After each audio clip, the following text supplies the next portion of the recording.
Have you ever looked at your bank account at the end of the month and thought, where did all my money go? You were paid, you worked, you tried to be careful, and yet somehow the money disappeared faster than you expected. That happens to a lot of people, not because they are lazy, and not because they are bad with money, but because most people never learn a simple system for telling their money where to go. That is what the 50-30-20 budget is for. It is one of the easiest budgeting methods ever created, and the reason it works is simple.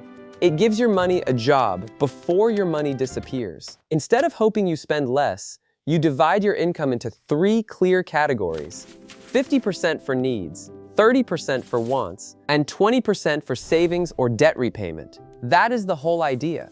Now, this is not a magic formula. It will not solve every financial problem overnight, but for a lot of people, it is the first step from financial chaos to financial control. So let's break it down in the simplest way possible. First, the 50%.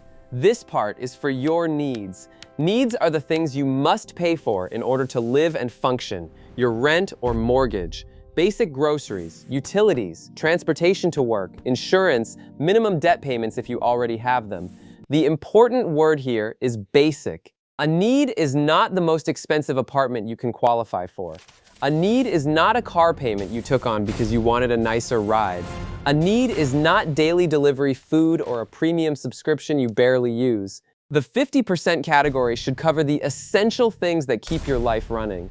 If your needs are staying under 50% of your income, that is a strong sign that your finances have room to breathe. But if your needs are taking up 60, 70, or even 80% of your income, then budgeting is not the first problem. Your lifestyle may be too expensive for your current income, and that is not a failure. It is just a signal. In that case, you need to ask a hard question. Can I lower my expenses, or do I need to increase my income? Sometimes the answer is both. Maybe you move to a cheaper place. Maybe you cut the expensive car. Maybe you stop paying for things that only look necessary because you got used to them. The point of the 50% rule is not to make your life miserable. The point is to make sure your basic expenses do not swallow your whole paycheck. Now let's move to the 30%. This part is for wants. Wants are everything you spend money on that makes life more enjoyable, but is not essential. Eating out, streaming services, shopping for clothes you do not actually need, trips, hobbies, concerts, extra entertainment, that coffee you buy just because it feels nice. And yes, this category matters. A lot of people hear budget and immediately think they have to remove all joy from their life. They think budgeting means never going out, never buying anything fun, and living like a robot. That is why so many budgets fail. The 30% wants category is what makes the system realistic. It gives you permission to enjoy your money without guilt, as long as you stay inside the limit. That is the key. You are not trying to become a monk.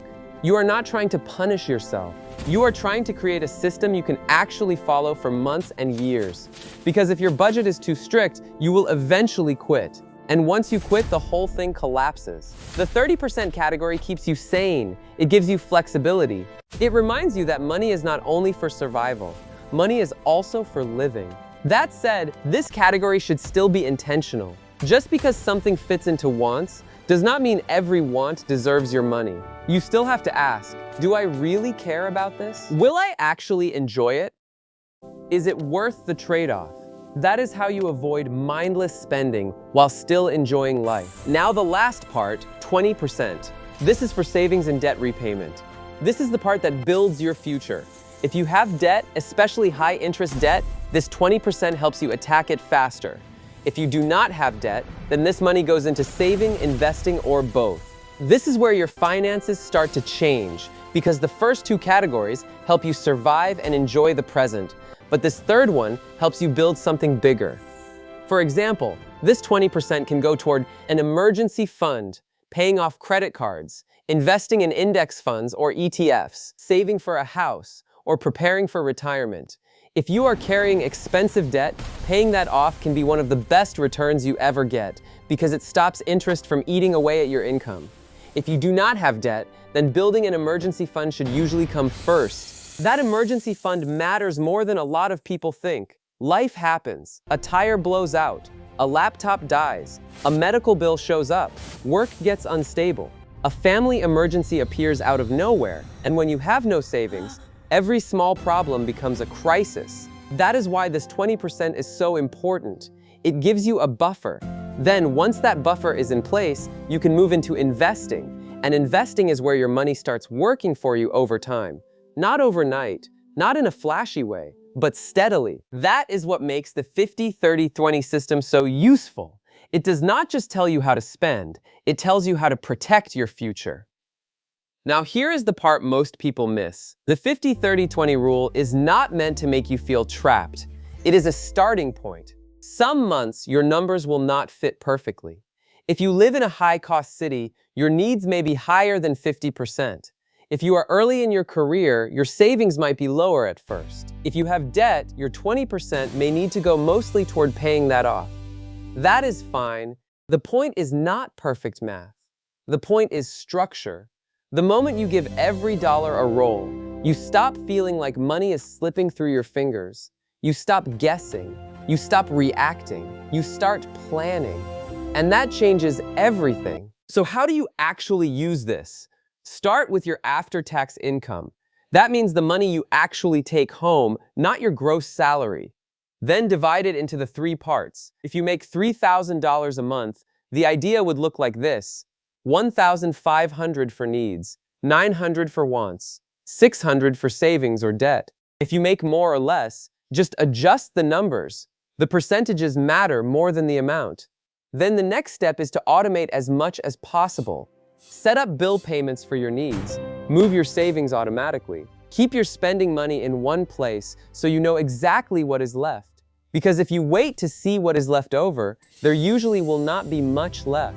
That is why automation works so well. It removes decision-making. It protects you from impulse. It makes good behavior easier than bad behavior. And that is the real secret behind good money management. Not motivation, not willpower. Systems. A system keeps working even when you are tired, busy, or distracted. That is what makes the 50-30-20 budget powerful. It is simple enough to understand in 1 minute, but strong enough to change the way you handle money for years. So if your money feels messy right now, do not try to fix everything at once. Just start here. Write down your income. List your needs. Separate your wants. Commit to saving or paying off debt. That is it. No drama, no perfection, just structure. And if you stay consistent, this one simple rule can help you go from always wondering where your money went to finally knowing exactly where it is going. That is the goal, not just to earn money, to control it.